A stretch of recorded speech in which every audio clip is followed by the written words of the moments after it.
Krishna, Hare Krishna.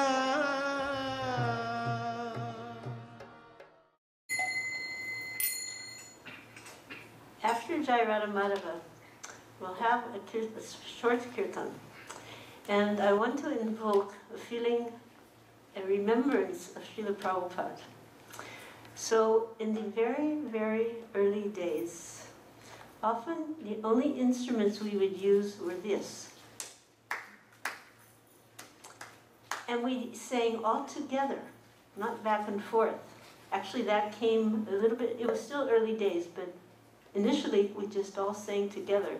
So I'll chant Jai Radha Madhava, then we'll stop, put the other instruments down, we'll pick up these instruments, and we'll sing kirtan all together. And just remember Srila Prabhupada sitting under that tree in Tompkins Square Park in New York City. We'll join him in our hearts.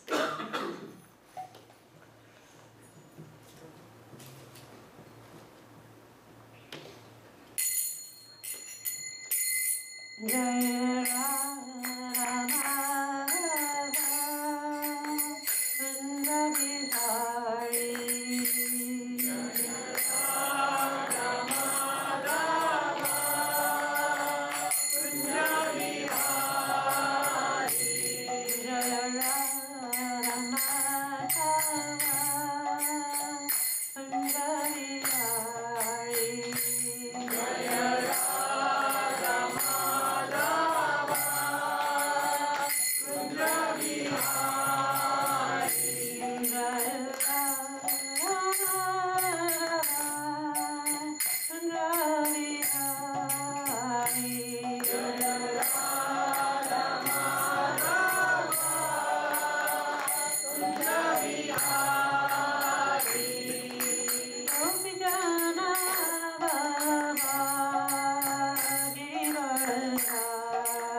together, everybody, we begin Hare Krishna, Hare Krishna, Krishna Krishna, Hare Hare, Hare Rama, Hare Rama, Rama Rama, Hare Hare, Hare Krishna, Hare Krishna, Krishna Krishna, Hare Hare, Hare Rama, Hare Rama, Rama Rama, Hare Hare, Hare Krishna, Hare Krishna, Krishna Krishna, Hare Hare, Hare Rama,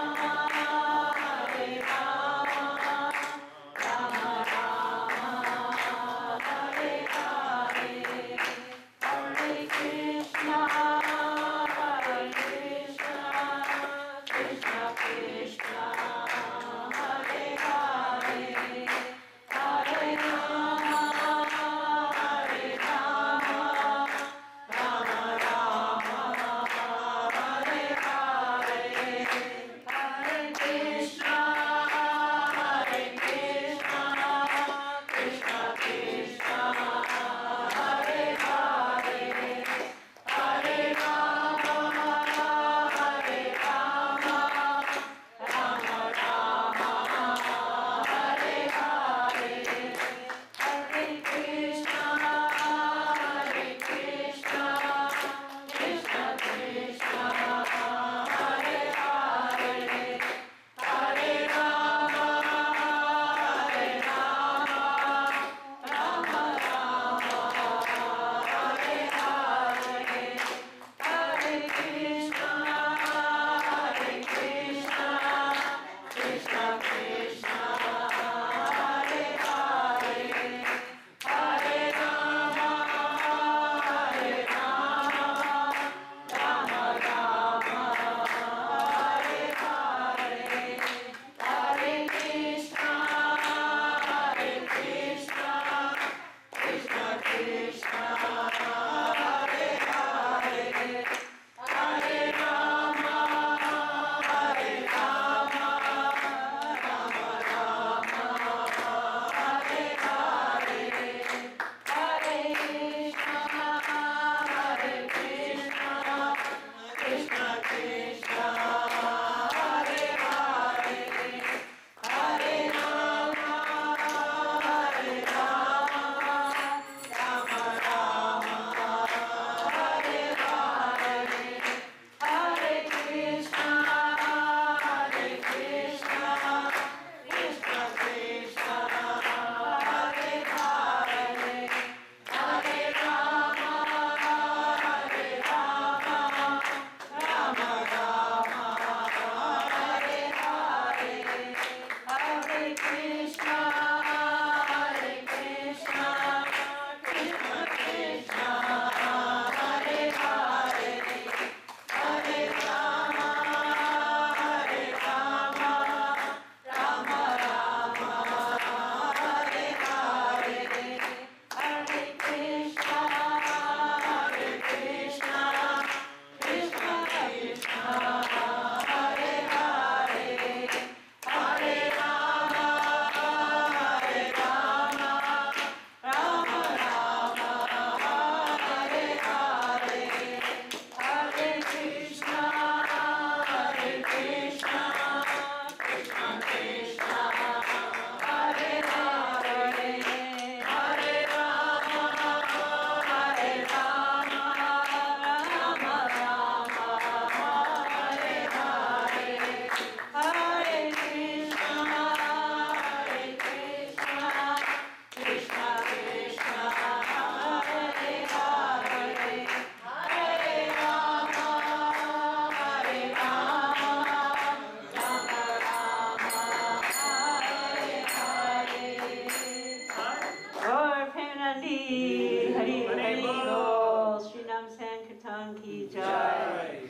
Jai Om Shri Vishnu Paramahansa Paramahansa Prabhupada His Divine Grace, A.C. Bhaktivedanta Swami Srila Prabhupada Ki Jai. This can be found Acharya His Divine Grace, Srila Prabhupada Ki Jai. Ananta Koti Vaishnava Vrinda Ki Jai.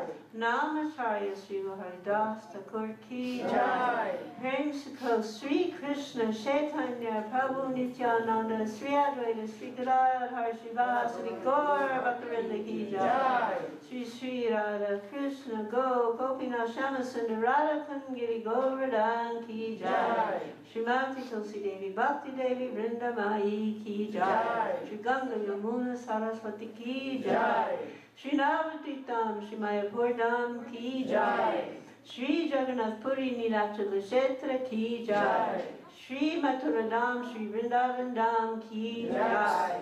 Sri Nam Sankirtan Ki Jai. Sri Sacramento Yatra Ki Jai. Gaur Pranandi. All glories to the assembled devotees. All glories to the assembled devotees. All glories to the assembled devotees. All glories to the lotus feet of Sri Guru and Sri Gauranga.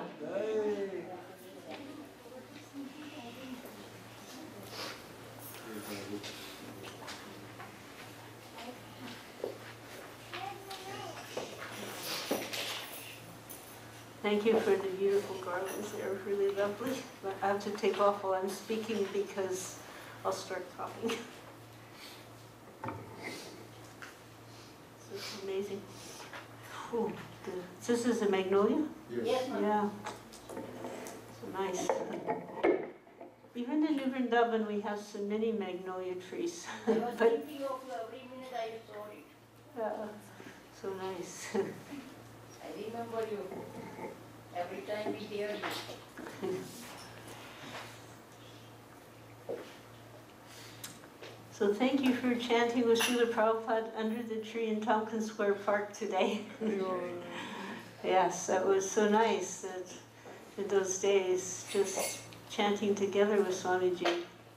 And then at a certain point, it was still very early on, in early '67, he introduced the back and forth response.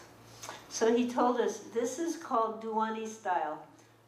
One person is chanting, everyone else is listening, and then everyone else is listening, the other person is chanting back and forth like this, you know. And then from that point, mostly that was how it was going. But sometimes we would go back and just use these instruments and all together, and it was very sweet. And when you extend it, we had little short kirtan tonight, but on an extended kirtan, the hearing becomes more acute, the chanting becomes with more feeling. Prabhupada actually said we should chant so with some feeling. Chant with some feeling, you know. So that happens when you're just hearing chanting and the instruments are just only these hands, you know. I was, you know, we all know we're not this body, we're spirit and soul. And sometimes maybe we're wondering, well, what is it like? What do I look like, spirit, soul? Has anybody wondered about that? What is the appearance of the spirit soul? One devotee, his name was Yasamati Nandana Prabhu, he asked a question to Srila Prabhupada, and his question was, the body, our body, has arms and legs, kind of like, you know, the coats and the pants, they have a similar shape. So his question was, does the spirit soul within the body have arms and legs? Srila Prabhupada said yes.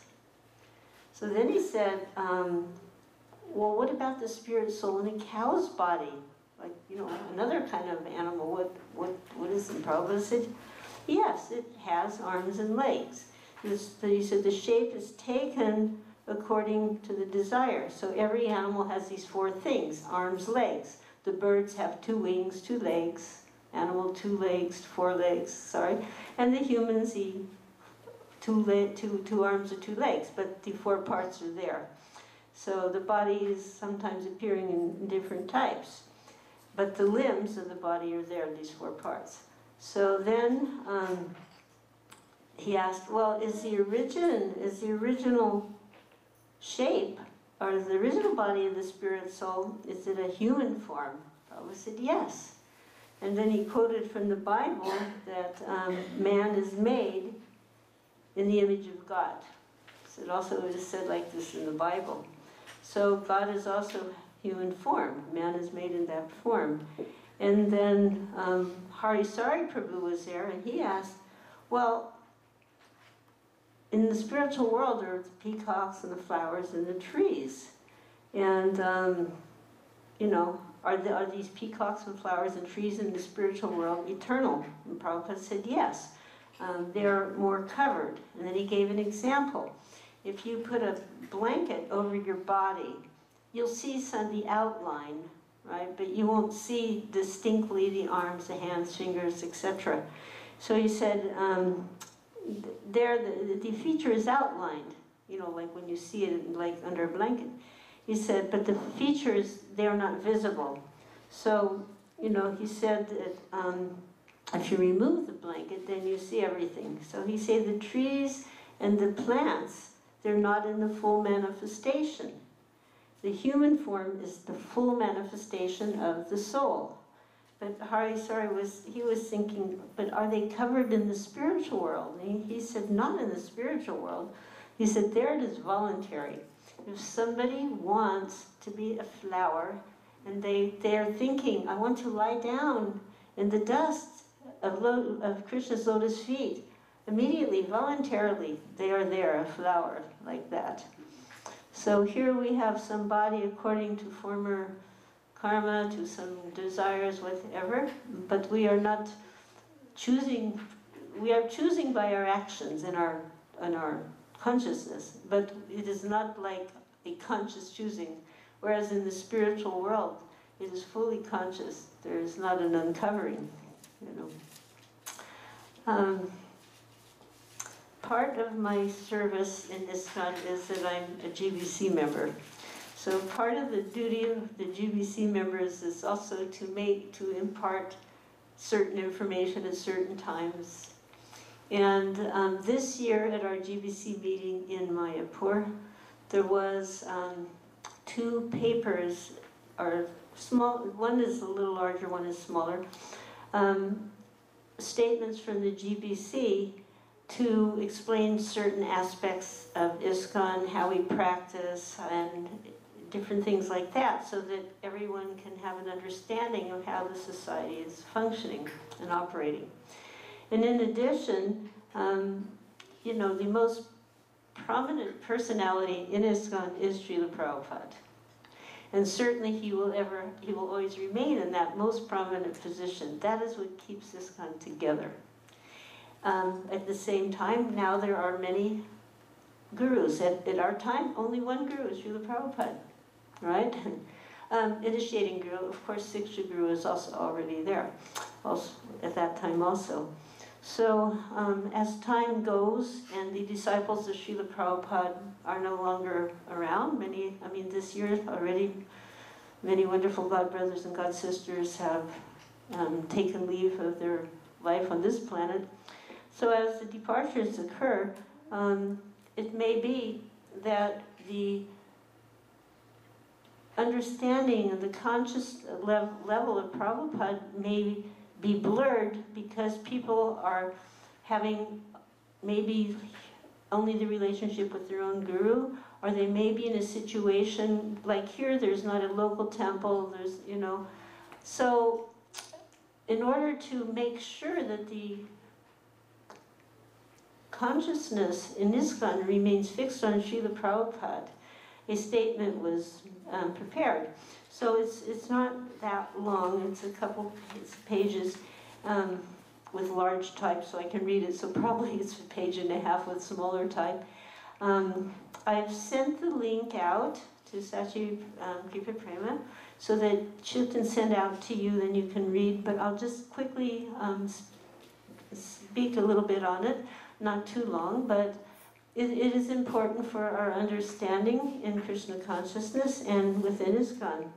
So we understand that as the founder Acharya of the International Society for Krishna Consciousness, the preeminent teacher and ultimate authority is Srila Prabhupada. And as such, that means everyone here has a unique relationship with Srila Prabhupada. So Lord Krishna, the Supreme Personality of Godhead, is the Adi Guru, the original Guru, whose grace, divine grace, transcends through the medium of the Guru Parampara. And as such, a devotee is ultimately delivered by Krishna through a combination of various manifestations of Krishna's mercy. And this is including, but not limited to, the Chaitya Guru, the Guru and Srila Prabhupada, the Guru Parampara, one's Diksha Guru, and other Siksha Gurus, the Holy Name Shastra, and the 9 processes of devotional service. So all of these aspects are there in helping us go back home, back to Godhead. But most prominent is Srila Prabhupada, because he has delivered the Parampara teachings to us. And within these cooperative elements, all the members of ISKCON, for all generations, are encouraged to take shelter of Srila Prabhupada. So you've probably heard this so many times, and maybe you're thinking, well, what does that mean, take shelter of Srila Prabhupada? Or what does that mean to have a relationship with Srila Prabhupada? In different ways, one can, through reading the books, through hearing, I mean, nowadays so many audio and visual media are there. You can just go in the internet and put Srila Prabhupada, and wow, you'll be busy for years. If you put Srila Prabhupada images, there are like about 32,000 images, photographs of Srila Prabhupada, you know. So in this way, by hearing about Srila Prabhupada from his disciples, by reading the books about Srila Prabhupada by his disciples, all these ways contribute to having a relationship, by following his instructions, you know, by serving him. Actually, relationship begins with service. You know, that is the beginning. So a simple thing, you know, you come in, you remember him, you make obeisances to him, you know, offer your pranams to him, you know, like this. A relationship builds. So all members accepting leadership roles in ISKCON, in leadership roles also isn't just temple president or GBC, but includes the Diksha Gurus, the Siksha Gurus, etc. We have the duty of serving together, or they have the duty of serving under the GBC to ultimately fulfill Srila Prabhupada's instructions as given in his books and lectures and personal communications. Speaking of which, one of the wonderful ways to really get a glimpse of Srila Prabhupada and how he was applying Krishna consciousness. You know, we can quote the verse, quote the chapter. How do we apply it to our life? And Srila Prabhupada very uniquely displayed this through lectures, through letters, and in particular I find very helpful is through the morning walks. You can catch these also like on the database, or the Bhaktivedanta database, or also somewhat on the internet. But on these morning walks, you know, it was informal. He was walking with his usually senior disciples, the leaders at the time. So sometimes he would pose a challenging question to them to see how they would answer, and then he would correct them, or they would have a kind of a mock debate. And sometimes there would be an inquiry. And sometimes Prabhupada would bring up some particular topic, and then he would see how the devotees answer, and then he would correct them, and he would correct them, you know, because he was training them to be preachers. He said, don't expect people are just going to come and accept whatever you say. Why should they just accept whatever you say? So you have to be prepared, he said, to preach to them. This is the meaning of our movement, that we are preachers. He said, and then you will defeat them. But, you know, defeat them doesn't mean smash them. It means convince them of Krishna consciousness, right?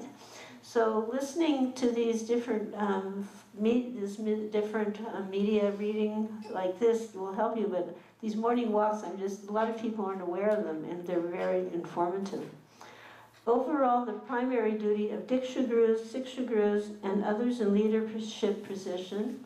So you can actually say in one level, all of you here are leaders are future leaders in ISKCON. You're teaching people about Krishna consciousness. So that puts you in a role of leader. Even if you're just a mom or a dad, you're a leader. You're leading your family. You're teaching them.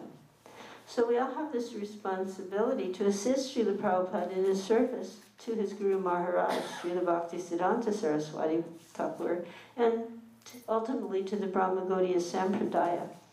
Srila Prabhupada, on one very famous occasion in Los Angeles, it was an appearance or disappearance, and sorry, can't remember which side of Srila Bhaktisiddhanta, but he was saying he could not have done anything, and therefore Bhaktisiddhanta, my Guru Maharaj, has sent all of you to help me.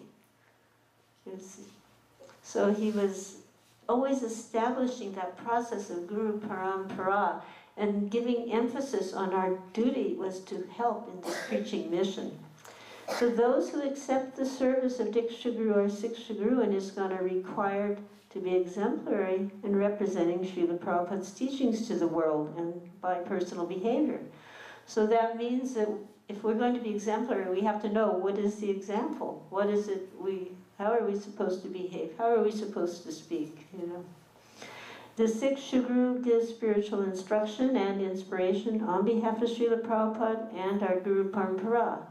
The Diksha Guru gives spiritual instruction, inspiration, and formal initiation, a spiritual name, and later imparts the Gayatri Mantra to a qualified disciple as a service to Srila Prabhupada and our Guru Parampara. There are some of our current spiritual masters who they're very well known, very prominent, but their prominence, their fame, if you want it, they are famous because they're strict devotees of Srila Prabhupada. They didn't just land on the planet and suddenly people saw, oh, here's this wonderful person. Because they were faithful to Srila Prabhupada, because they remained faithful to Srila Prabhupada, because they are exporting his teachings. That is their fame, that is their magnanimity. And that is why they are beloved to us. So Srila Prabhupada has clearly explained that devotees who are strictly following the Hare Krishna principles are acting on a liberated platform, and as such are pure devotees, even though they may not actually be liberated. I'll just say a couple of words about this.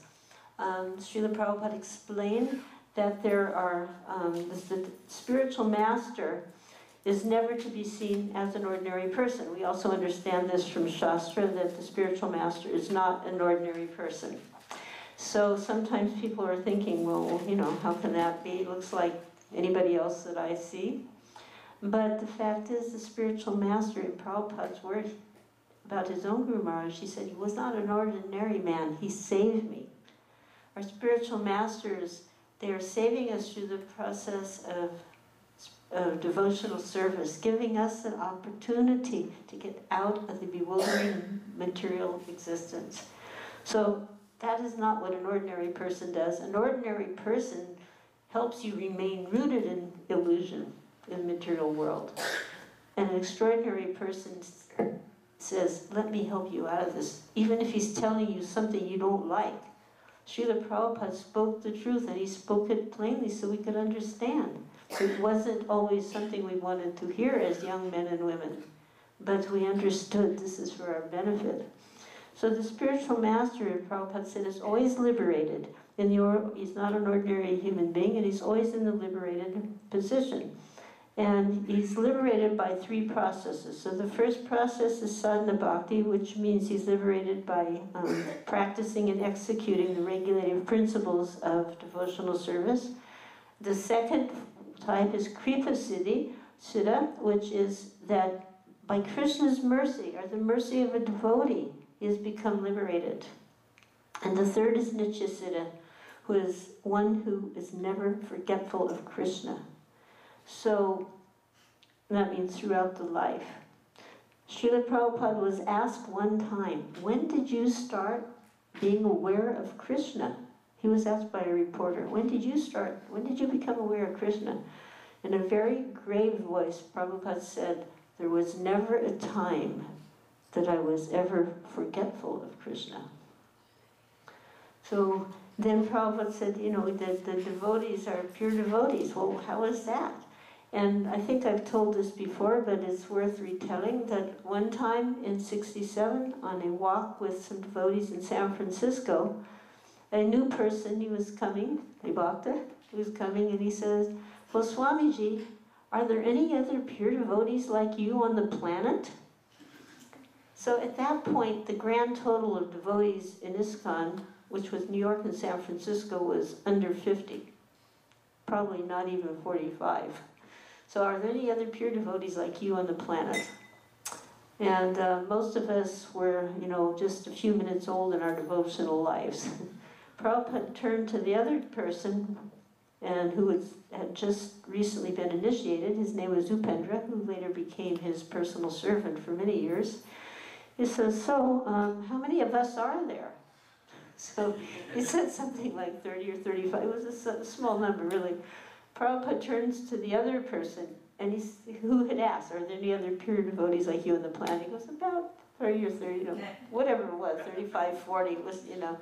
In other words, it was considering, we weren't to the same level of pure devotion, pure devotee, but because we had taken to the path of devotional service, because we had given up sinful activities, because we were chanting Hare Krishna, following the regulative principles, we've become pure devotee. So,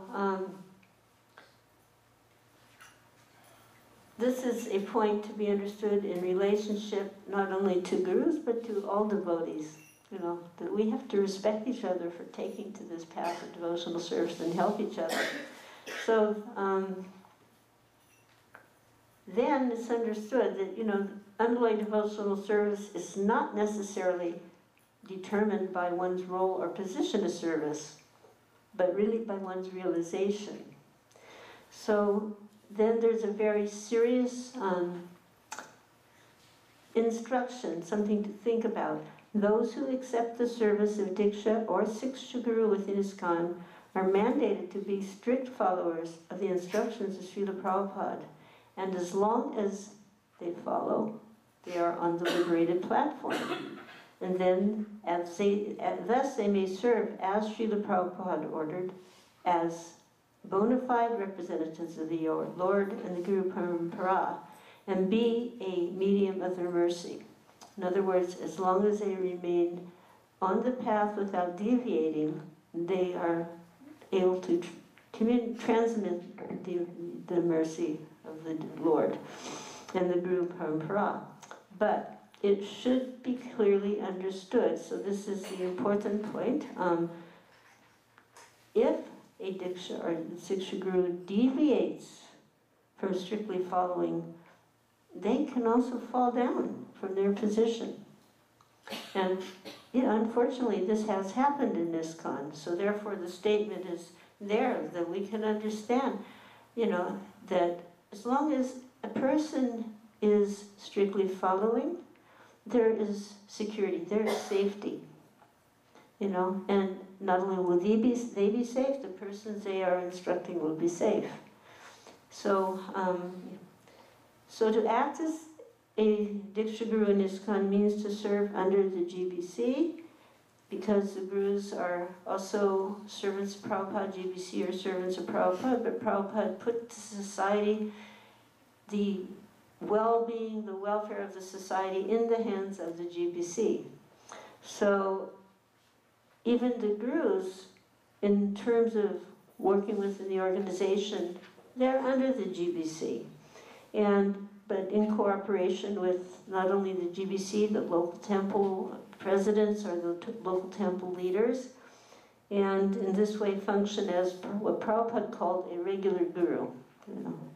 So this statement is not meant to be conclusive, it's not an exhaustive statement, and there may be more statements in the future, but the main point was to understand the position of Srila Prabhupada and the role and responsibilities of those who serve as gurus in the society, which you can imagine what a very heavy service that is.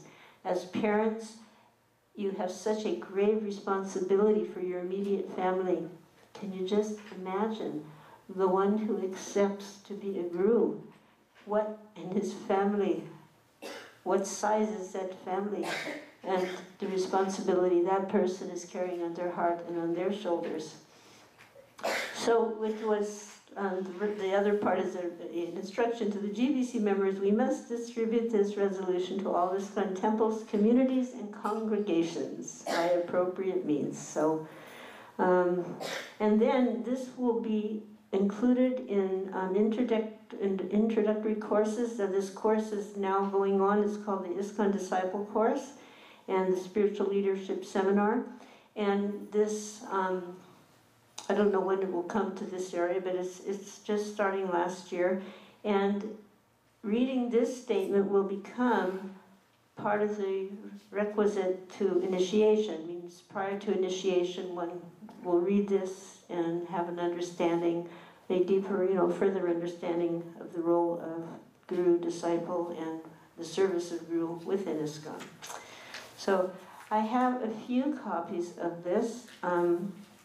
Not enough for everybody, but if you just, like husband and wife, each take one, we may make it around the room. Otherwise, she will post it on your Google group. So,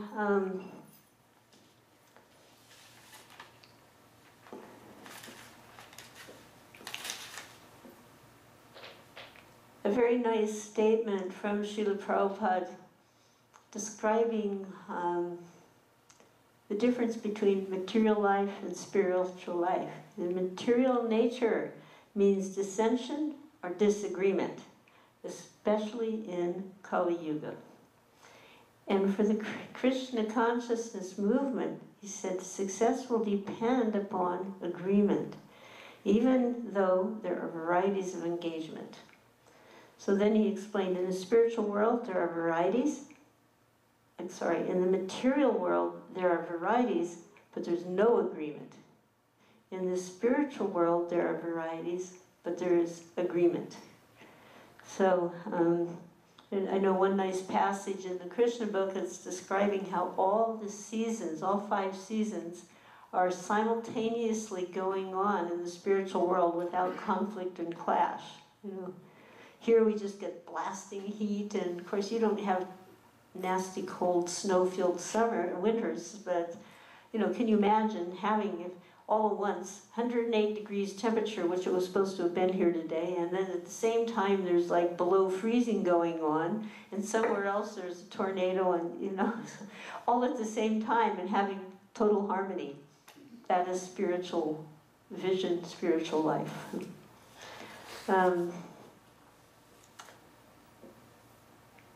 The spiritual master, again, not an ordinary person.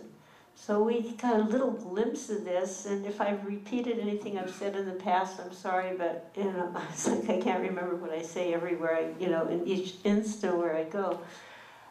But we got a glimpse of this very early on in San Francisco, when one of the devotees, a young man named Krishna Das, was asked to take a letter to the post office. And he came back, and because at the place where the stamp was, there was a little opening, like a little slit. And he said, Swamiji, there's the envelope, there's, he wanted to put scotch tape or something. And Prabhupada looked at him, and he goes, it's all right. But there's a note, you can see it, it is all right. And he, but Swamiji, and he goes, know that all I do is perfect. So then that was kind of a stunning statement to a young devotee. It was kind of like a few months earlier in New York City on the first initiation, and they were talking about what it means to be initiated, and somebody said, well, they asked Prabhupada, because it means to accept the Guru as good as God. And, to free-spirited young men of the time, young men and women at that time, we were totally against any kind of authority, and we weren't totally convinced that maybe God was even, God. We didn't, we had this mood. But by being around Srila Prabhupada, Swamiji, of course, the God factor became accept it. But then the guru would be as good as God. First of all, that was, having a guru was like, I was such a foolish person that when my husband said, we have to get a guru, this was way before we went through the Prabhupada, I said, what? I don't want anyone telling me how to live my life. I want to make my own mistakes. I was, such a foolish Western, mentality. So, the same way to hear, that was a shocking statement, as good as God. It took us a while to process. He wasn't saying he was God, but he was saying the qualities are there. Just like the iron in the fire is as good as fire. So he said, know that all I do is perfect. A little balm, a little silence. Then he explained, he said, this letter is going to India. And if it gets to India and they see it's from America, they'll open it up to see if there's any money. And it won't get to its destination. So I have provided a little peephole. They can see there's no money, and that way it'll reach its destination. So know that all I do is perfect. Srila Prabhupada Ki Jai. I'm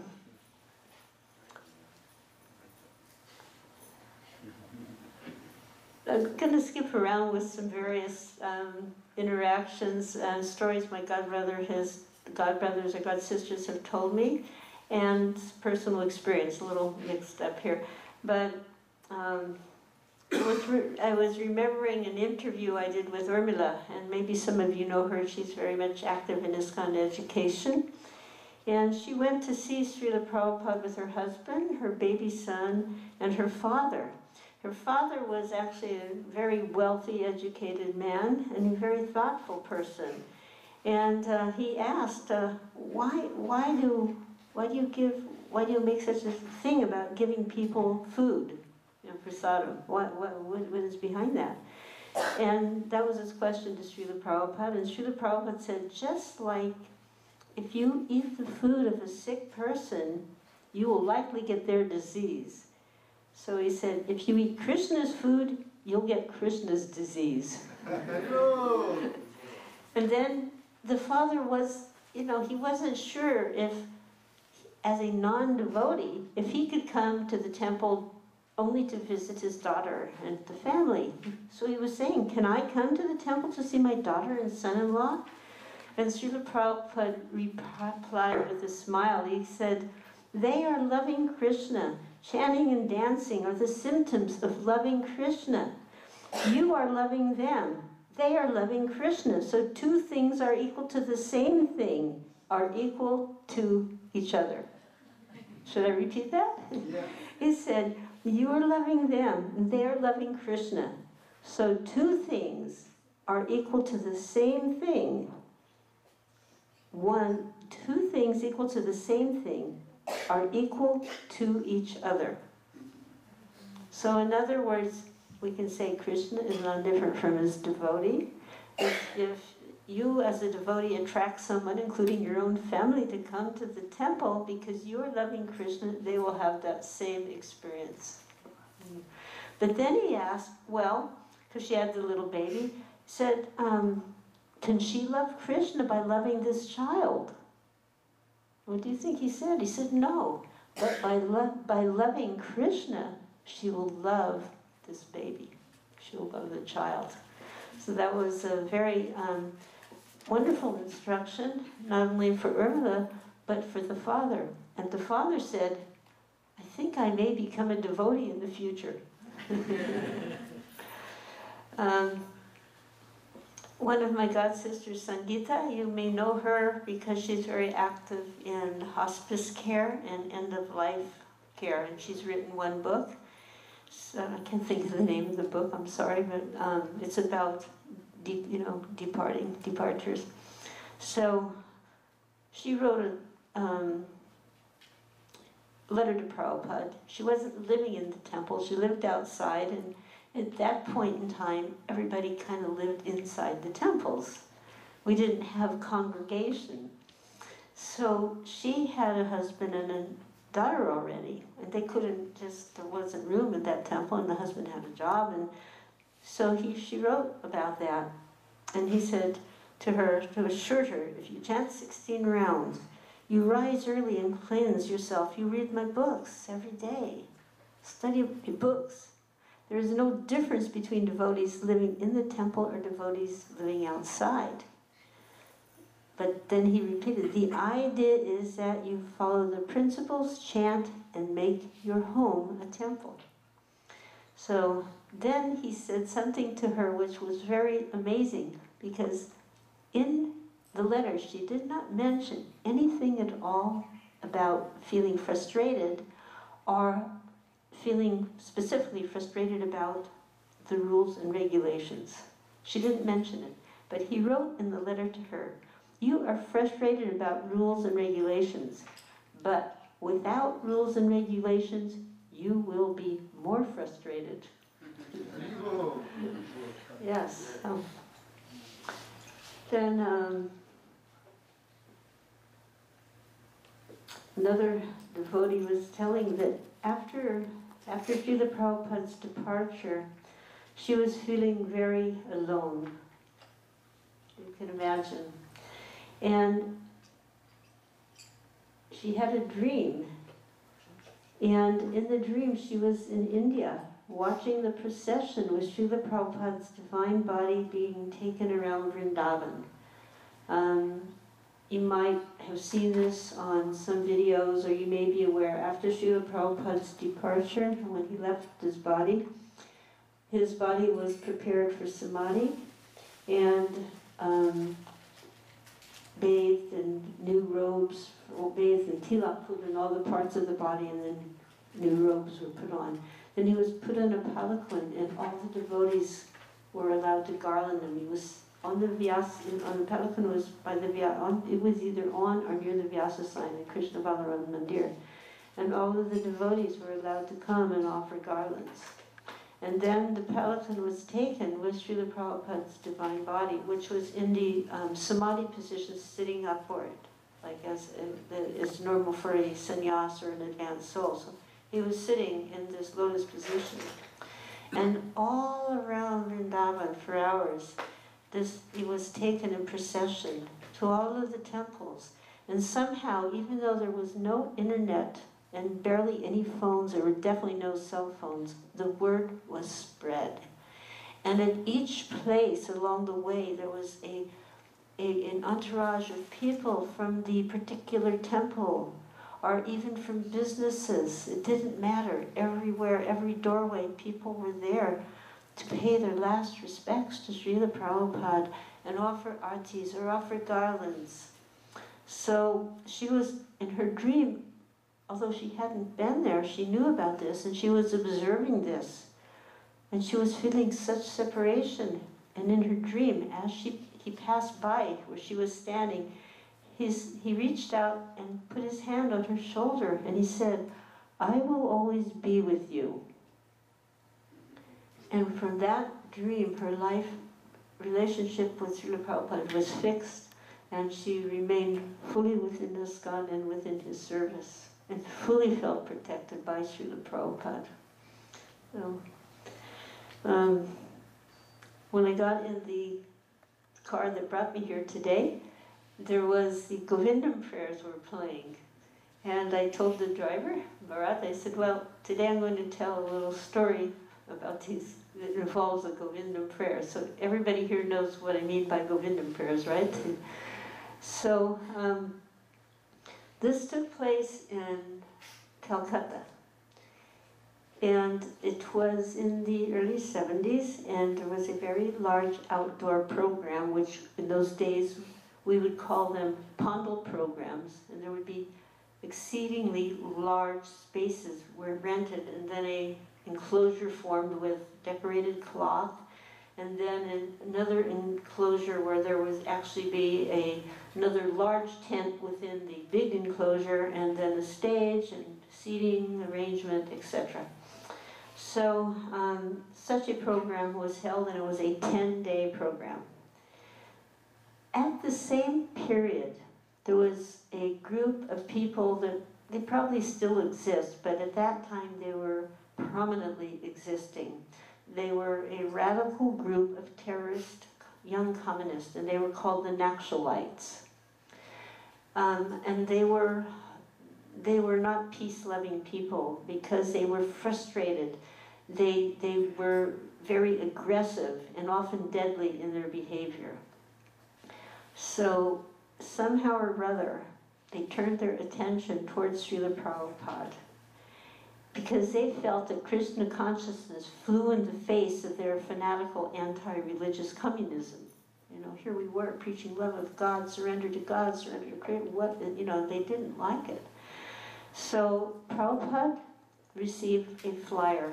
He was in the Calcutta Temple on Albert Road. A flyer came specifically addressed to him, and it said, "Fly or die." So we informed the police because this was directly a threat. And these people they had done some pretty horrible things, beheadings or chopping people's hands off, or, they'd done some terrible things, burning down institutions. So we told the police, and the police said, we can't help you. Even we are afraid of them. So they said everybody's afraid of them. So the devotees were a little concerned, what was going to happen. And the only person who wasn't concerned was Srila Prabhupada. So his comment was, after he was told what the police said, and the devotees said, should we cancel the program? Prabhupada said, what a better way to leave your body than preaching the glories of Lord Chaitanya's Sankirtan mission. So even if they should attack, and even if what a better way to leave the body. So that next evening, there was a really rowdy group of young people, and they were near the stage. They were making noise. They were shouting their slogans, and in Bengali, their government, anti-religion, anti-establishment slogans. And so the devotees invited them, would you like to come up on stage and dance and chant with us? So they decided they didn't want to do that, but they didn't leave, and they were still down there. And at one point, they were taking these wooden chairs, and we had these fold-up chairs for the VIP guests. I mean, imagine the VIP guest on a wooden folding chair nowadays, but anyway, that's what we had in those days. And they didn't have plastic chairs yet. So they took these folding chairs, and they were folding them up and banging them on the stage, and just really becoming threatening and intimidating. People in the audience were feeling very insecure because they all understood who these people were, what they represented, and what they could do. So it was becoming escalated, escalated tension. The audience was fearful, and pushing, shoving, and then over the microphone we heard Gochintamani Prakara Mahmatmanasu Kalpavriksha Laksa Shiteshu. It was Srila Prabhupada's voice, and he was chanting the Govindam prayers into the microphone. And imperceptibly at first, and then suddenly everything quieted down. Some people, like the Naxalites, left. Other people who were kind of shaken up left. Everybody else sat down, ready to hear Srila Prabhupada speak the glories of Chaitanya Mahaprabhu. So, went back to the temple, and the next day, more flyers. Fly or die. Not more than one came. So, Prabhupada, and they were threatening to burn down the pandal. They were becoming explicit in their threats. Prabhupada was undeterred. He came, there they were at the stage again, and he said, tell them I will meet them. The devotees were fearful. He said, I will meet them privately. There was some room in the back. The devotees were not feeling comfortable with this. the Naxalites were really being angry. They were young youth, and they were, in one way they were foolishly fearless. Just like these foolish people who they put a bomb on themselves and like blow up everybody around, including themselves. This was the mood of the Naxalite. You don't know what they were going to do.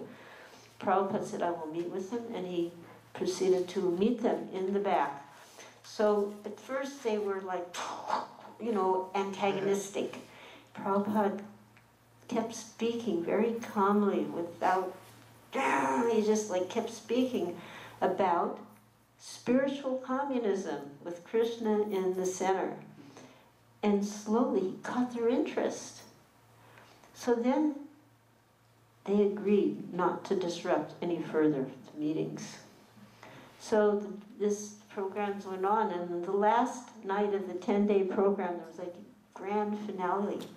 And it was an amazing evening. There were over 40,000 people in attendance.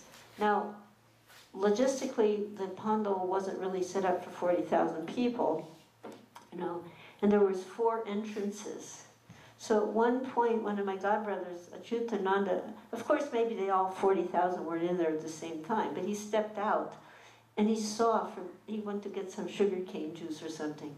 So he was observing the scene, and he sees the people, he saw people just coming and coming in, and he was thinking, when I came out, the place was packed, and still more people are coming in. How is it? And then he had this realization that this was Krishna's mystic power of unlimitedly expanding the dimensions of space. You read in the Krishna book that Krishna had 900,000 cows, right? And then you think about the size of Vrindavan. Where did all those cows, where did they go? Where'd you put them all? And he took them out every day. But this was Krishna's mystic power, he could, the material dimensions as we know it are expendable. So then after that program that evening, there was a procession from the Pandal up Park Street to the ISKCON Center on Albert Road. And the deities of Radha Govinda that had been part of the Pandal program were now brought back to the temple, where they were placed on the altar, and they're still worshipped today. So, Shri Shri Radha Govinda Ki Jai. And this reminded me of a letter to Satsvarup Maharaj in 1973, where Prabhupada said, we should always be anxious to save the cripple-minded people with the science of Krishna consciousness. This is the position of a Vaishnava. So Srila Prabhupada wasn't concerned about himself. He wasn't even worried about or the rest of us. I remember another time in Calcutta during this time, there was big conflict with not only the Naxalites, but then they had that Bangladesh war, and Calcutta's right on the border, so there was like threats of bombing, so we had to have lights off every night. And one night Prabhupada was telling us the story when he was a kid during the war. They had the same thing. Was it World War I or II, whatever it was? It must have been World War II. World War I at that point. So he was telling at that time, he was in his place, and they were worried, take cover.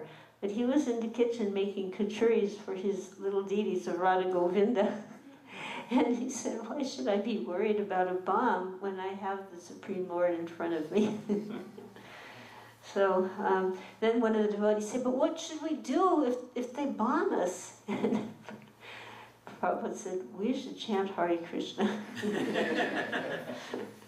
So, the concern and care of Prabhupada, he didn't care about the threats of the Naxalites. He said it would be glorious to leave our body under such a condition preaching. And furthermore, in this letter, it just expresses, we should always be anxious to save cripple-minded people with the science of Krishna consciousness. And he said, this is the position of a Vaishnava. He gave the example of Mukunda Dutt, who was very ready to give up his own health and, just like do whatever you want with me, but save these, he was saying this to Lord Chaitanya, but save these people, save these people. Just like the Dvaita Acharya, he saw such discrepancy in the lives of people, such pain and such suffering. So he was calling Lord Chaitanya, please come, please come. And Srila Prabhupada is in the same mood, not caring about his own position or longevity or his comfort, but what can we do for these crippled-minded people? And we are victims of Krishna's mercy in the form of Srila Prabhupada. And we should, just like infecting people with a disease is, that Prabhupada gave the example, if you eat infected food, you will get infected. So we give them the Krishna infection. So we should also have the same desire to become spiritual doctors and, cure this disease of Kali Yuga that is causing people such trouble. That type of anxiety we don't want. We want the Krishna anxiety. Where's Krishna? Where's Krishna? Many times Prabhupada would meet very famous persons, and we would, as his disciples, be there. Sometimes we met the famous person, we'd bring them to Srila Prabhupada. So sometimes we're asked, like I will be asked, what was it like to be with George Harrison, or this person, or that person? For us, it was not extraordinary at all. What was extraordinary was Srila Prabhupada, the most famous person that we could imagine. So anyone else was just an opportunity to give them Krishna consciousness, and we were never in awe and reverence of the so-called materially famous person. We were in awe and reverence and in love with Srila Prabhupada.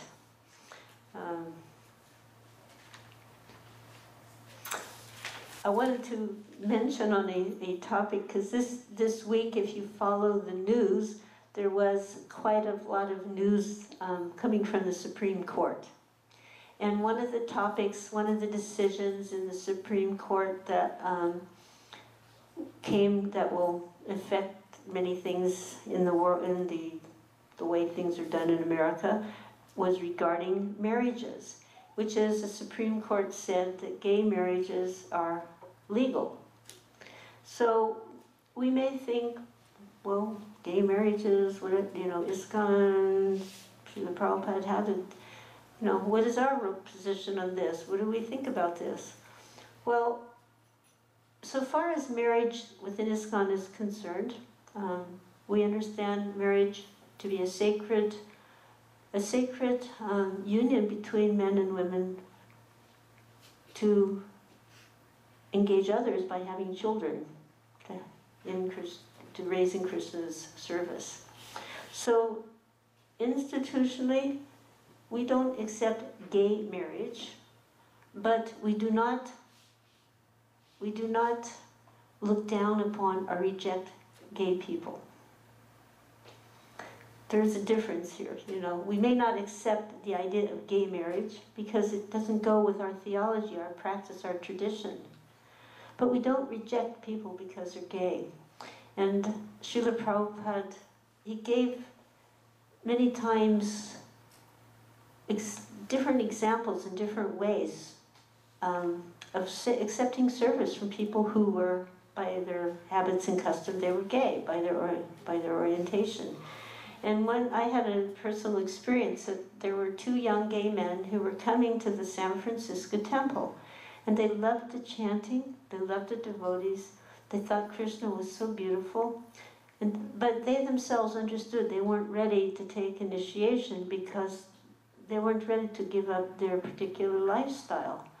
But they gave up drugs, they gave up smoking, they became vegetarian, and they were friends of Krishna.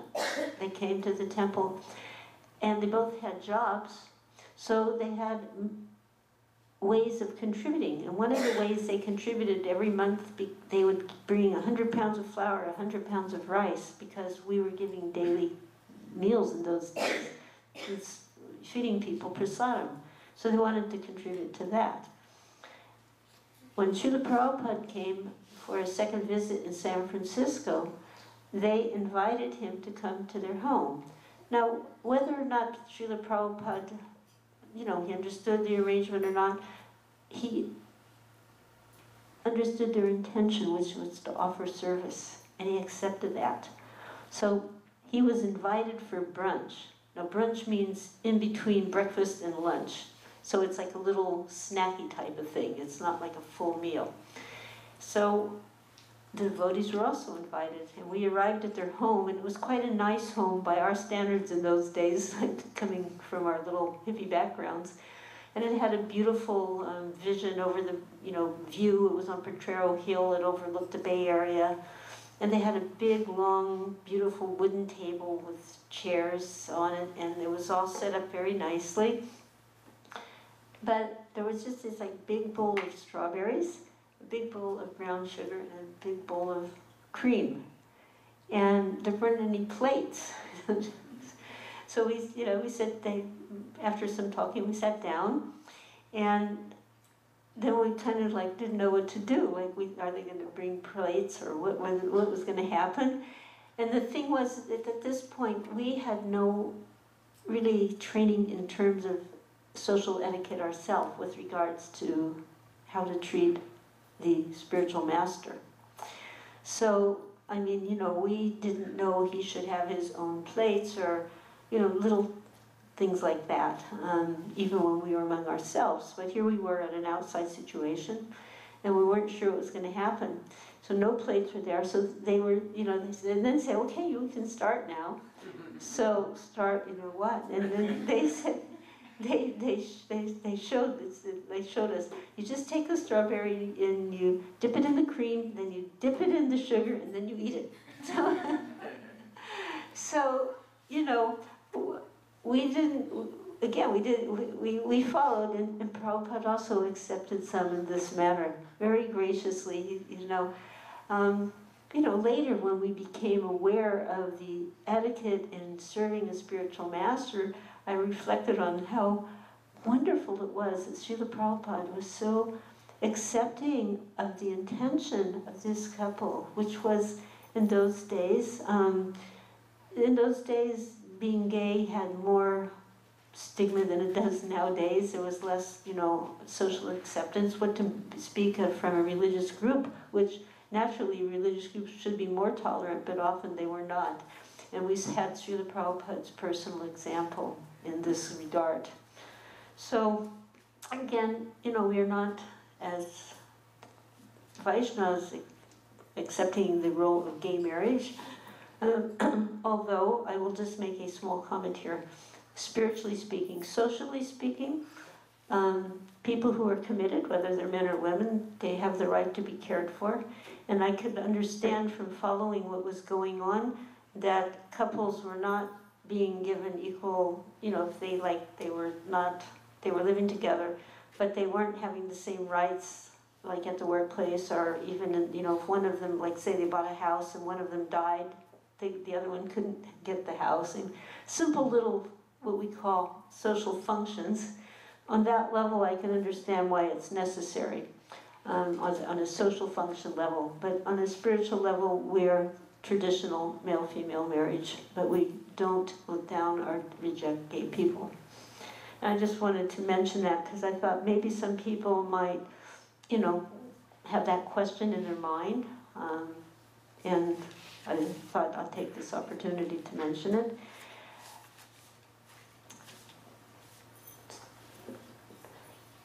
I was thinking of certain times in my life when I had opportunities to cook for Srila Prabhupada. And that's because this week I've been cooking for my mother a lot, and she doesn't eat very much right now. So it's like, when you're a devotee, you're used to cooking like, a big crowd of people like this. There's no such thing as a small amount. A small amount means at least 40 people. And there's just two of us, and I have a small appetite, as some of you might already know. And my mother's even less, and I'm trying to adjust the cooking, and so I've been cooking this week. And then I was remembering how it was cooking for Srila Prabhupada, and how wonderful that was. And what the different things that I was doing now, some of it, most of it, all of it was learned from Srila Prabhupada, just in the way he was so efficient as he cooked, you would clean, and there was never a mess afterward. You know, the whole prasadam, whether it was 2 preps or a dozen preps, would be finished, ready to go, and there would be no dirty pots and pans or messes on the counter, on the sink, on the floor, you know, because we had to cook and clean. So that was a very nice thing. And then when it came to cleaning the pots, he would not even allow a little speck of black on the bottom or the size of the pot. Now, any of you who cook know that quite often you get some little specks on the pot, especially if you're frying things, things fly over, and after a while your kodai or your wok looks black on the outside, no matter what the color is on the inside. But as Srila Prabhupada's cook, that never happened. You would scrub it like anything until it was inside and out, sparkling clean. And we didn't have, you know, these Brillo pads, SOS, or scrubbies. We had, in my case, coconut husk and the ashes from the fire or some earth, and this is what we used. You know, we didn't have dishwashing liquid. So, and at the same time, it was just always spectacularly clean. And any cook who was serving Prabhupada can tell that same story. It's like a repeat story. That cleanliness in the kitchen was just paramount to preparing Krishna prasadam. And sometimes I would be cooking in situations that there wasn't really a kitchen.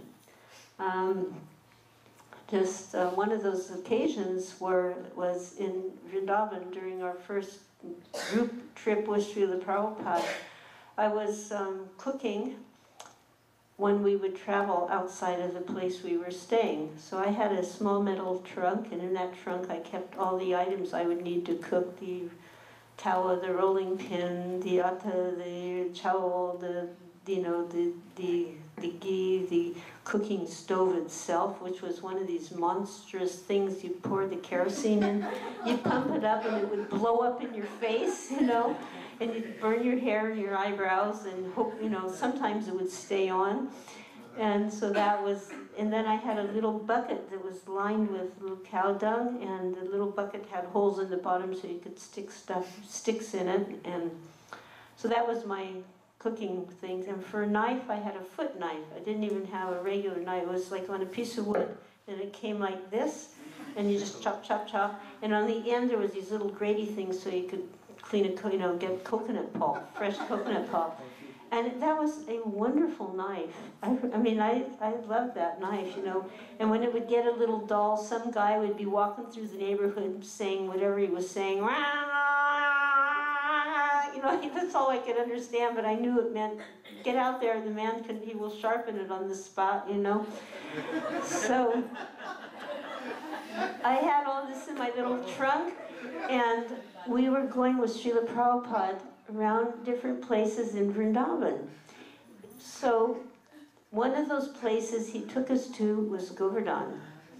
And at a certain point during the day, we would always have prasadam, and somehow or other the devotees' prasadam showed up. I'm not quite sure how that happened, but I would cook for Srila Prabhupada wherever we were.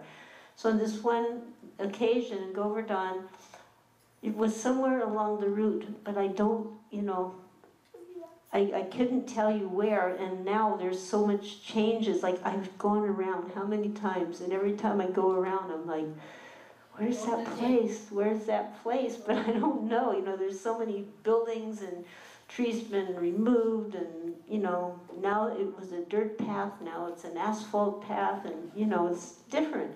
So I don't know exactly where it was, but there were 2 kunds, and they were kind of next to each other. So sometimes I'm thinking maybe it was by Anayor, you know, because they weren't, like, the kunds, they weren't too developed.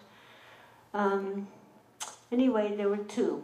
And he said the men could go in one and the ladies could go into the other. And I would be cooking. Then across from the kunds, which was across the road, there was like a veranda. And there were it was a veranda, a cement veranda, and then there was like an overhang, like when you know, a porch, it was a porch, and then there were several doors. So he goes to one of these doors with his servant who was going to give him a massage. So what the ritual would be, he would have a massage I would cook. The others were, on this particular occasion, were going to be bathing in the kunds. So I was going to be on this porch cooking. He was going to go in one of these rooms and have the massage. So he walks up, he opens the door, or the servant opens the door, and there was nothing on the other side. It was like a theater prop. There was no building, there was no rooms. It was just brudge on the other side. Prabhupada stepped through as if, he was going into the palace. The servant shuts the door, and I sat down and I did the cooking. Nothing bothered me, everything was fine, but I was a little short of atta, so I had just the right amount, and I was, hoping no problem, because I'm not the world's best chapati maker, so if I blow it and one doesn't puff up, I was a little worried there. And the other thing that would happen was the servant would come out and take one of the stoves to heat the water for Prabhupada sometimes. If it was a little chilly in the air, they would heat the water. So, I'm like, what's going to happen today? Will they all puff up? And just at one point, the door opens, Prabhupada steps through, and when Prabhupada was finished with the massage, you had to be ready, right? It's not like just now coming, it was like right now you were ready. But he sat down on the veranda, all the devotees, men on one side, women on the other, everybody taken their bath, they all sat down. I bring up Prabhupada's plate, and the minute I put his plate down with one miraculously puffed up chapati, here comes two nasty dogs, and like in India where one ear is bitten off, the tail is broken, all the hair is gone, and there's some, sores on their body. And they were, and they came right at Srila Prabhupada. So, I jumped up, some of the men on this young sannyasis jumped up to save Prabhupada, right? These dogs were coming really fast, and all this was happening really fast. And all of a sudden, Prabhupada, he picks up the chapati and he tears it in half. And the dogs are right in front of him now, and he hands one piece to each dog. And I thought they were just going to forget that chapati and go. And then they took it like little sweethearts. They took that, they suddenly went for sweet, And they took the roti, and then he goes, now, Jiao, Jiao. And they turned around, and their little crooked tails wagging and walked away. I was so amazed. But then he stands up, and he didn't stand up, but he turns to us. The boys were still kind of half, and it was like a game of statues where you just stop in whatever position you are. He says, you never know who they might be. So he's admonishing us that we had to be very careful with all the living entities in Vrindavan, because we never know who they might be. And later he had we heard him say that all the hogs and dogs in Vrindavan, they will be liberated in their next birth. For some reason, for some offense in their previous life, they had to come back to Vrindavan as hogs and dogs, but next birth they can get human life and go back to Godhead. So that was one very wonderful cooking story with Srila Prabhupada. So I think this little past the time for your arati. So no, that's okay. You can carry on. You can carry on if you have no stories. Well, I can tell another cooking story with rotis. I won't go too late because I know that people also have things to do. I think you have your Harinam in the morning or something. Tomorrow morning, is there something you all do, right? Yeah, so you want to get home, so I don't want to detain you, but I'll tell another one is Madras, formerly Chennai used to be called Madras for people who might not know that, but anyway, the older folks will remember when Chennai was Madras. And there was a big Pandal program down there. We were invited there, and I was sent down, along with my husband, who was Prabhupada's secretary at the time. I was sent down with my young daughter to be Srila Prabhupada's cook.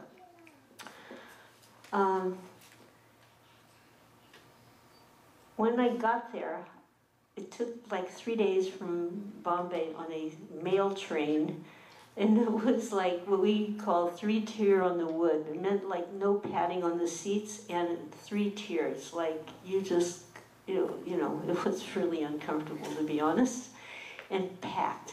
And it was like people would like jump on through the window. I mean, they just like, you know, it was packed, and even if you had a ticket, it didn't matter. If somebody wanted to sit where you were sitting, they would just push you aside, you know, and make room, you know, they would like make room for themselves.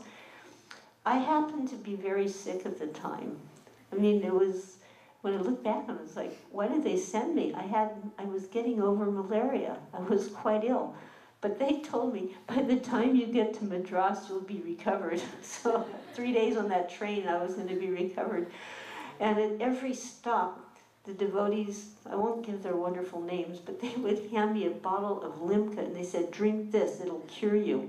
We had this crazy idea in those days, if you drank limca, you would cure malaria. It's like, if you don't know what limca is, the best, I mean, I don't drink soda pop here, but think of the most disgusting lemon lime soda pop, maybe, I don't know what kind it would be, but that would be limca. And by the end of that trip, if I just saw a bottle of limca, I wanted to be, you know, I wanted to throw up, to be honest. It was like I couldn't even look, to this day, I can't even look at a bottle of limca.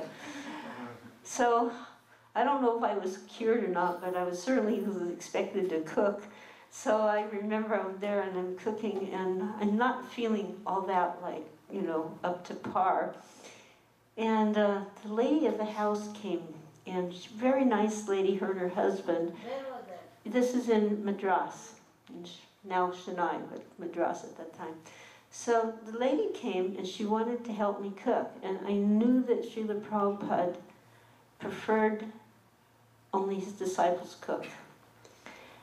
At the same time, I'm not feeling so good, and it was time for the rotis, and I'm not so good at doing the rotis. So I said to her, well, maybe you can do this. So she did it, and wow, there was like, you know, poof, poof, poof, you know. So when I brought the plate into Srila Prabhupada, right away, he knew, he goes, who made this? So I told him, well, the lady, I can't remember her name, but I told the lady did. He thought for a minute, he goes, that is all right. You have seen Tulsi? This was an amazing thing. This Tulsi plant that this lady was worshipping was a real tree. Usually we say Tulsi tree, but you know, they're like, unless you go to Bhaktivedanta Manor, like they have some. This tree was 6 foot tall Tulsi. Just incredibly vibrant. And she was the one taking care and worshiping. So the family otherwise, we came to realize, was more like impersonalist inclined. But because this lady's devotion to Tulsi had produced such a beautiful flourishing tree, he said, that is all right. So every day this lady would make the fantastic chapatis. And gradually their hearts became softened toward the process of bhakti. About 4 years ago in New Vrindavan, this old couple came up to me. I mean, I'm not so young anymore myself, so, you know, older than me, they're, you know. And they go, we are, I said the names and I wasn't like sure, and he goes, from Madras. And then I, this is the people, you're the people whose house we were in, you know. And he goes, yes. And then he turns to his wife, and she made roti, she made chapati for Srila Prabhupada. So it was so wonderful. There they were in New Vrindavan. And I was just thinking, look what the presence, look what a pure devotee, look the presence of a pure devotee, the service. Like I was saying earlier, your relationship with Prabhupada begins by service. So she did this service, and it just, you know, and here they were, like so many decades later, you know, in America, visiting ISKCON temples. I asked, what, are you coming to see family? No, we are coming to see the temples. So wonderful. So that was a wonderful cooking story. So they were worshipping Tulsi plant? The lady was worshipping Tulsi, and she was over 6. It was just amazing. You know, I've never ever seen another Tulsi like that. Full, vibrant, you know. Yeah, I could see that Tulsi is definitely worshipped best with love and devotion and a little water. Yeah. Not miracle grow. Pardon? Not miracle grow. No, Srila Prabhupada instructed us, he was not to take tulsi and make tea, not to use tulsi in a mundane way. That we can take the leaves that have been offered to Krishna and consume them, or in the Charnamrita water, but not to pick tulsi. And certainly not, nowadays they have one toothpaste in India and they advertise with tulsi, like, certainly not to brush your teeth. Definitely not. We're honoring and respecting Tulsi, so we want to maintain that consciousness in the way we relate to her and throughout her behavior. Any questions? I have one question. Yes. We were discussing yesterday in our Harinam, like devotees take Brahman initiation and they're still working for somebody. They're working for a company. So That is only external. You're saying they're working for somebody. yeah, then the question arises, like the Brahmins should not work for somebody. But these people are not working for somebody, they're working for Krishna. So even though it may appear, his question is, somebody takes Brahman initiation, but they still have a job outside. It means they're working for somebody. But we understand a Brahmin doesn't work for pay, doesn't work. Well, that is correct. But these devotees are Krishna's servants. And what appears to be an ordinary, mundane act of labor or whatever, it is a service to Krishna.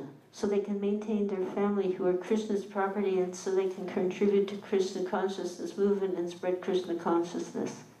If they were simply working for the mundane results of house, home, children, boss, then that would definitely be wrong. But they're devotees. This is not ordinary work. Srila Prabhupada spoke to Gopal Krishna Goswami before he was Gopal Krishna Goswami. This was when he was living in Canada, which is where he met Prabhupada. And he was wondering if he should give up his work. He said, this is not necessary. You are not an ordinary, mundane business person. You are a Krishna's person. So, to answer your question, that you're not a mundane person is not that they are working for Krishna. That is just inconsequential. It is helping them serve Krishna and serve their families who are Krishna's devotees.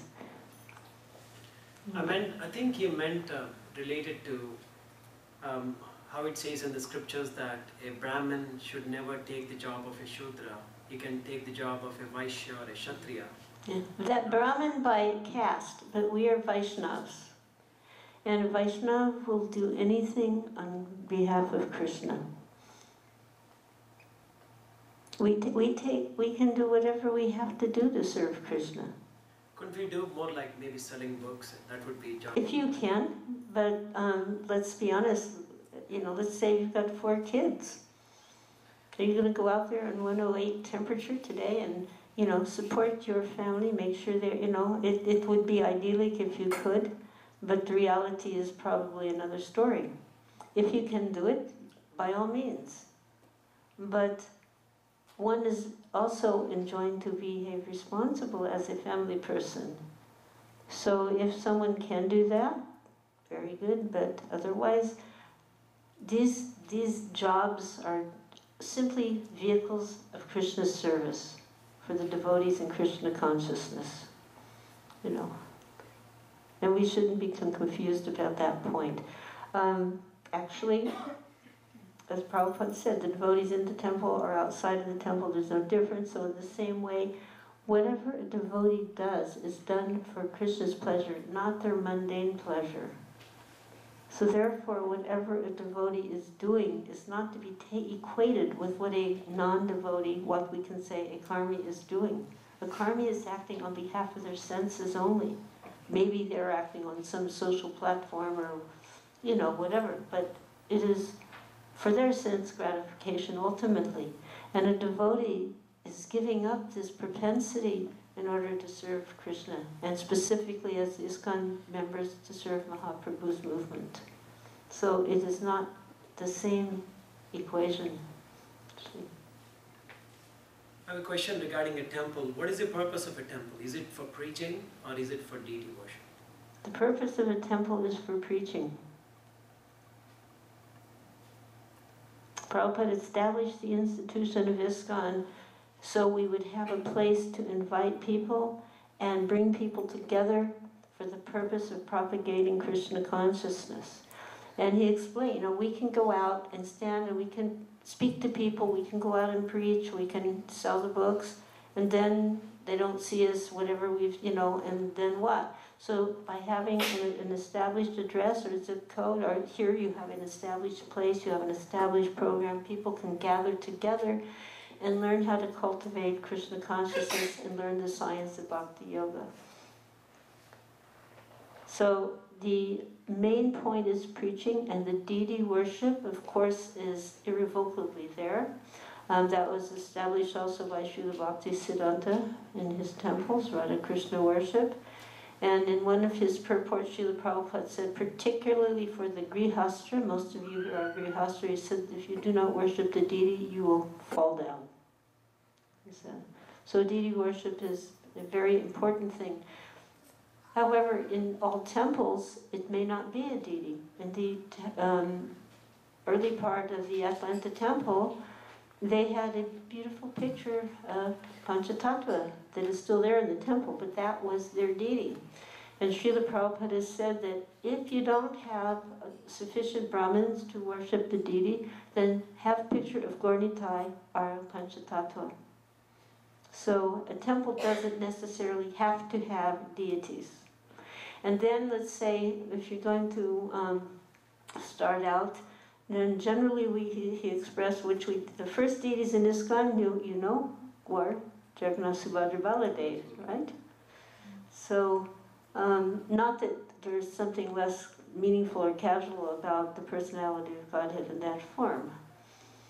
But if deities come, then there is definitely a need for a very cultivated persons in terms of their Krishna consciousness, and there is a commitment. You don't like when you have children, you don't just once a week put them on, put them at the table and feed them, and then after that you don't pay attention to them.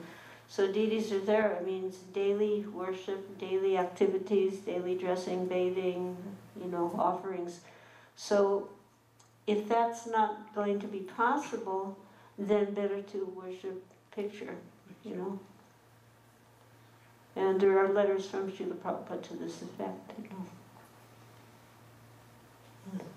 So, Mataji, when we worship pictures, then we don't have to do the.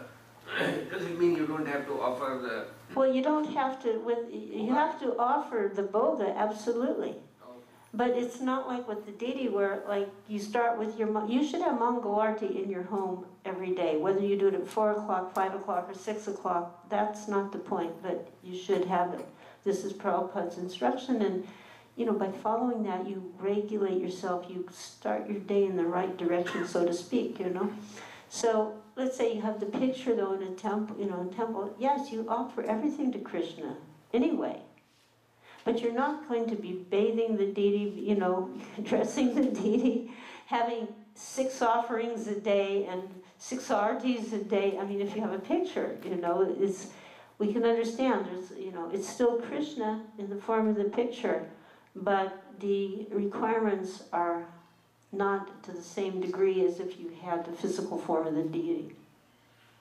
It doesn't mean you should be disrespectful to a picture, but it's a different dynamic. Mataji, all the time when we cook or we have anything for food to put on the table, first we always offer. Yes. And then Prabhupada instructed in one letter, whatever you cook in your home must be first offered.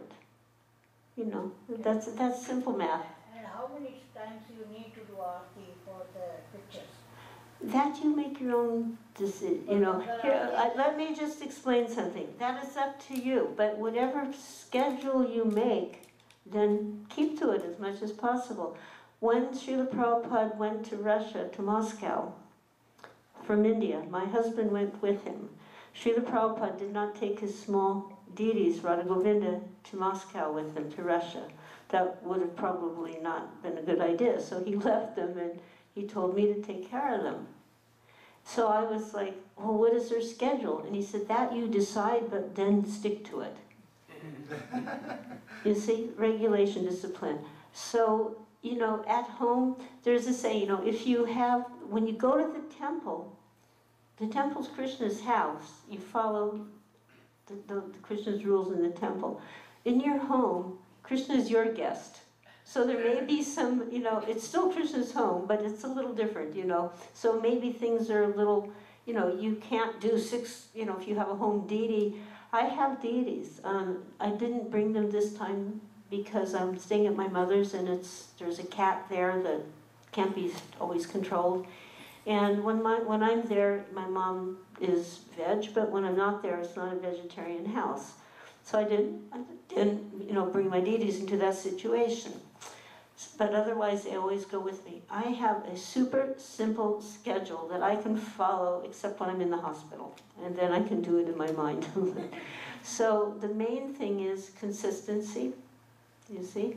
And if you have a simple schedule, when something, you know, if you have time or there's a special occasion, you can always do more elaborate, but at least the simple schedule will be there, you know. So even if all you do is you wake your deities up and you offer some water, some, you know, maybe some little bowl of some, you know, in my case, it's dried nuts, different and raisins, not raisins, but all kinds of dried fruit. I get very nice dried fruits because I can travel with this, right?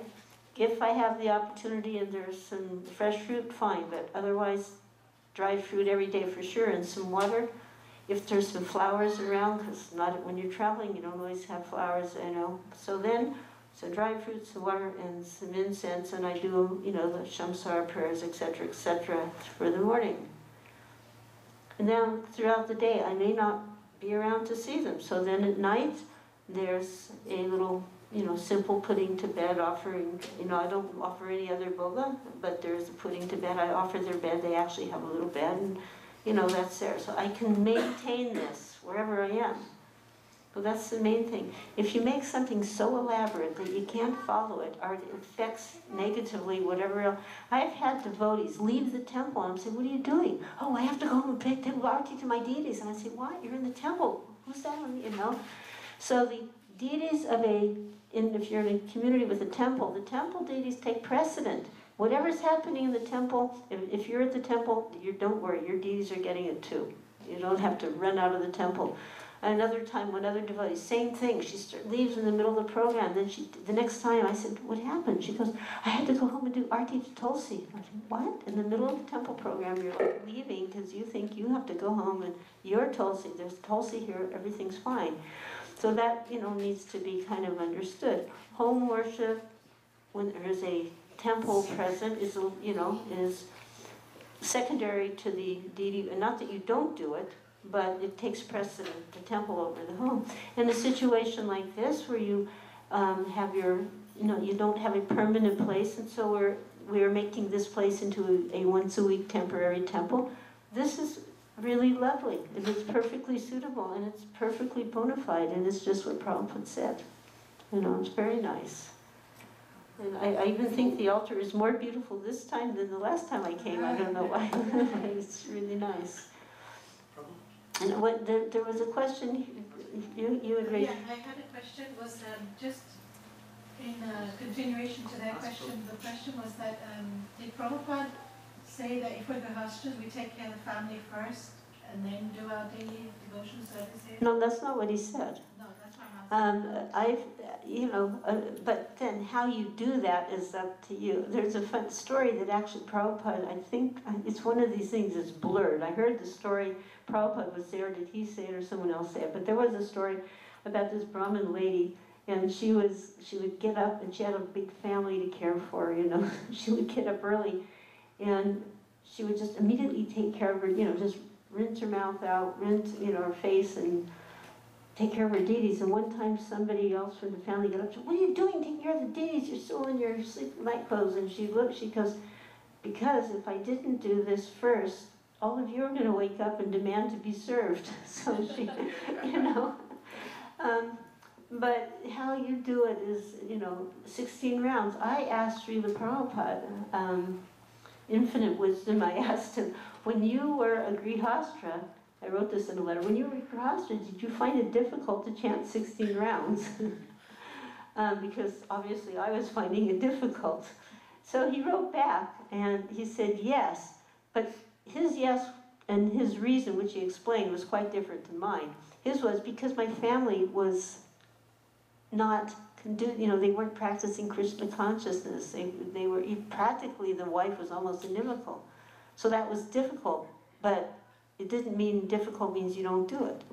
So then he stressed, you must always chant your 16 rounds. I had just had a child, the child had come and I was adjusting to that, and we were getting ready to go to England, and so it was difficult.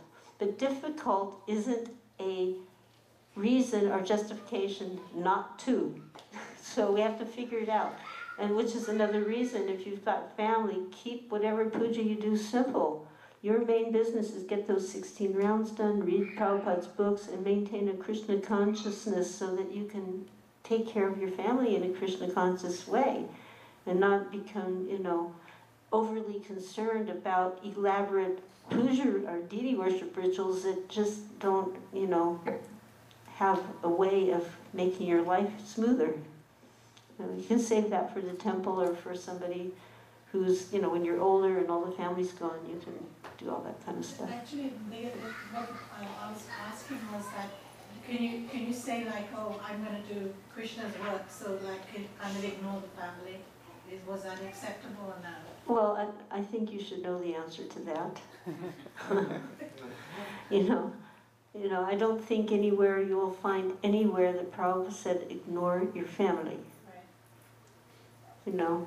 In your later years, if you have a family who's, distracted, like Srila Prabhupada's family was not conducive to Krishna consciousness. So he separated. He said, actually, if his family had been Krishna conscious, it would have been a great joy to him. He would have been so happy. It's what he wanted. But they were not. So, so that's a lesson too. If your family is pulling you down after you've, when the kids are there and you've, the young years, formative years, but once everybody's an adult, grown up, you have to decide, are you being taken away from Krishna, or are you being, are you able to fully practice Krishna consciousness? This doesn't mean you ignore your family. Like, I'm here to visit my mother, but she's very actually amiable. When I cook, she always waits for the offering and she folds her hands, She's like that.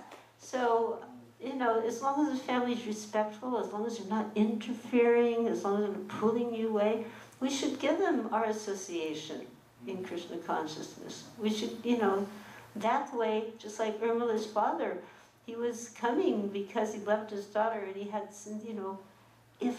can my daughter love Krishna by loving the baby? No, love Krishna, and then you will love the baby. So, the Krishna consciousness is actually first.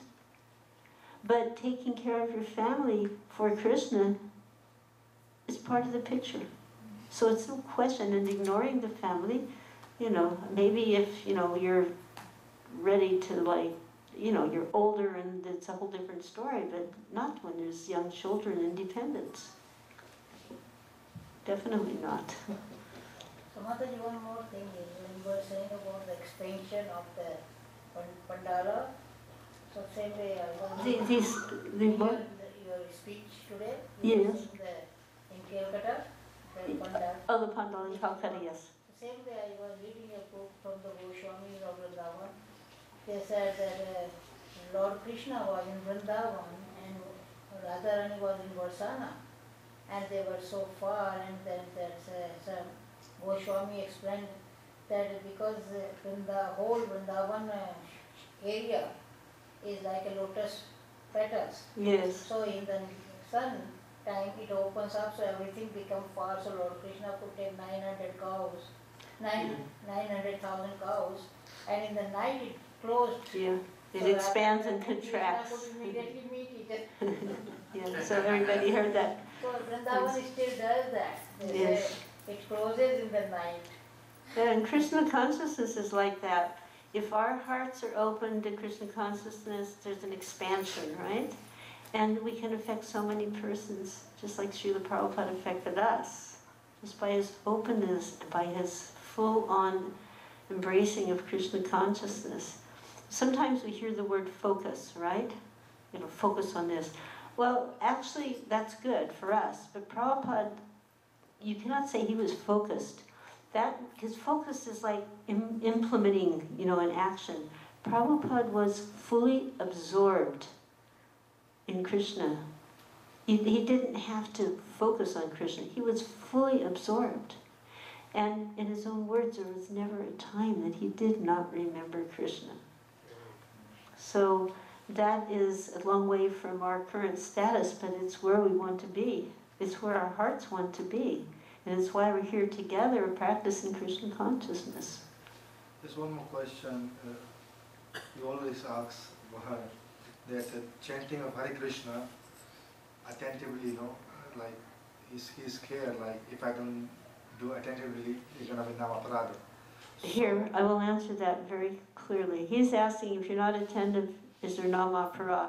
There's all kinds of aparas, but Prabhupada said about the aparas, even if you're offensively chanting, keep on chanting. Keep on chanting. The remedy is still the same. One time he described Krishna consciousness, he said it is like the mridanga. You keep beating it and it gets better, the sound gets better and better. So Krishna consciousness, chanting is the same way, just keep chanting, it gets better. Because the effect is there. In a kirtan situation with others, loud kirtan, I'm able to focus, without doing aparat. So would that... That you know of. Yeah. At least not too much. Yes. Not so much. In case of japa, seems to be... Yeah, because suddenly the mind has to internalize, right? And then we find out what's really in our heart. Yeah. It's just practice. It's like the bamboo rubs together and then there's some fire. So, we're rubbing that, the heart is pure underneath. It's just that material contamination is covering and the chanting is pushing it, and some of us have a lot of covering. And we are also what Prabhupada described, dog-like stubborn.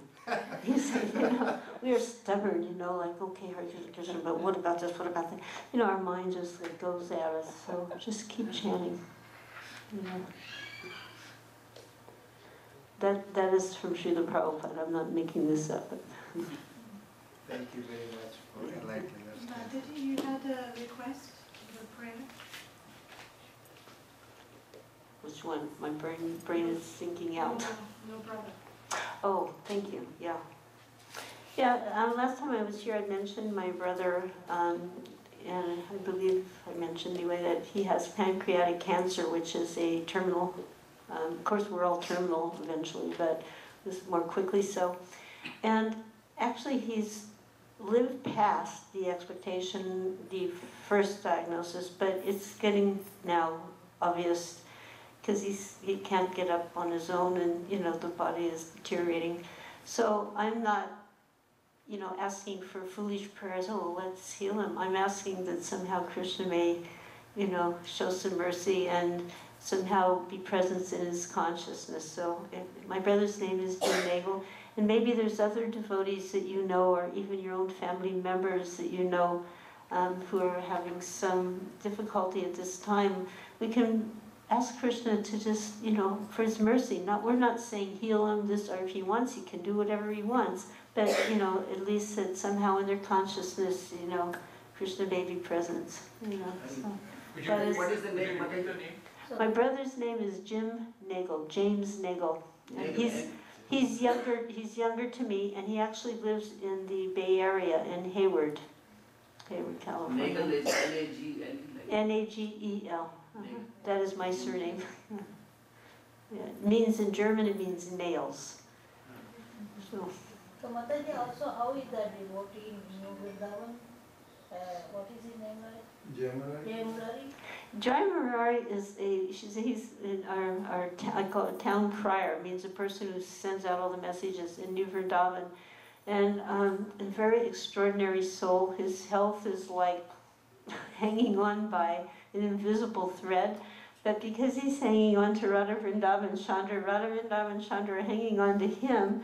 And I mean, he's an amazing soul. So, I mean, he's... I get 6 messages every day from him. At least. He's our childhood devotee friend. Oh. From 1970s.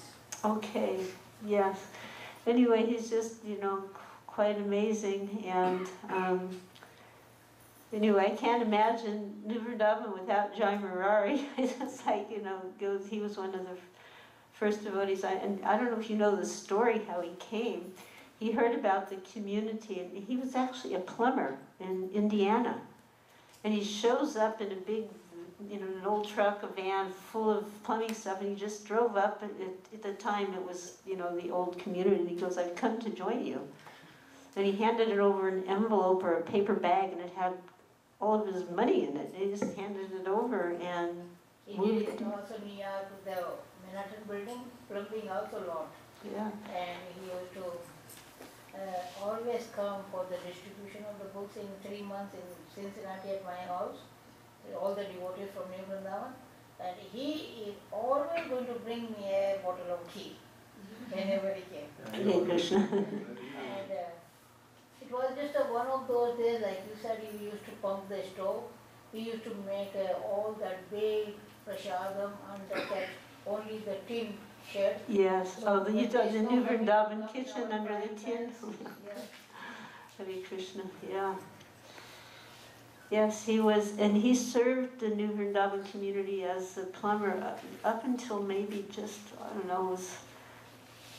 early 2000s. He just, his body wouldn't allow him to do that, but he's still there for if we need advice or something, and he remembers, well, if you go here, you go there, and you'll find this, you'll find that.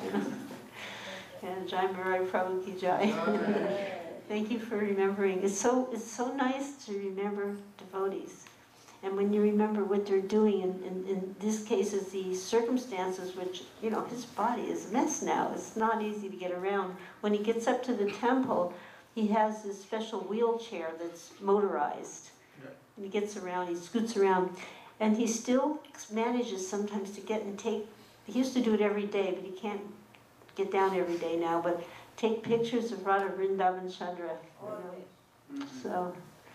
yeah, and so if we want, sometimes we want a picture, like in the old days or a particular time, we know, go to Jai Murari and he'll find it. Yeah. And another one of his big talents is he makes Srila Prabhupada's original toothpaste formula. And he doesn't charge anything. He says, just bring a container, bring a clean container with your name on it, so I get it and I'll get it back to you. Yeah, he's last week there was big heart. Email to that extent. Bring your container. Yes. And New Vrindavan has a phone list only because of Jai Murari. So he does that every year. All the senior devotees, so fantastic all over. Yes. And that is because Srila Prabhupada is so fantastic. So we get a little reflection now and then. Srila Prabhupada ki jai. Sri Sacramento Namaha Bhakti Vriksha ki jai. One more blessing. Today we are married 58 years. Today my husband married 58 years. Oh my God. So may I ask the husband, when are you taking sannyas? Hare Krishna. Thank you for your example of sincere service. We need your blessing. I'm going to take one of these. Hare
Radha Govinda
Shri Shrimad चरणारविंद भक्ति वेदांत स्वामी महाराज प्रभुपाद की जय। अनंत कोटि वैष्णव वृंद की जय। नामाचार्य श्रीला विदास ठाकुर की जय। प्रेम से कहो श्री कृष्ण चैतन्य प्रभु नित्यानंद श्री अद्वैत गदाधर शिवसादि गौर भक्त वृंद की जय। श्री श्री राधा कृष्ण गोप गोपनाथ श्याम कुंड राधा कुंड गिरि गोवर्धन की श्री कृष्ण भगवान की वृंदावन धाम की नवदीप धाम की मथुरा धाम की द्वारका धाम की जगन्नाथपुरी धाम धाम की जय, गंगा माई की जय, यमुना माई की जय, भक्ति देवी की जय, तुलसी महारानी की समवेत भक्त वृंद की गौर प्रेमानंदे हरि हरि बोल। All glories to the assembled devotees. Hare Krishna. All glories to the assembled devotees. Hare Krishna. All glories to the assembled devotees. Hare Krishna. All glories to Shri Shri Guru and Gauranga. एक grace मालती माताजी Sacramento यात्रा की जय।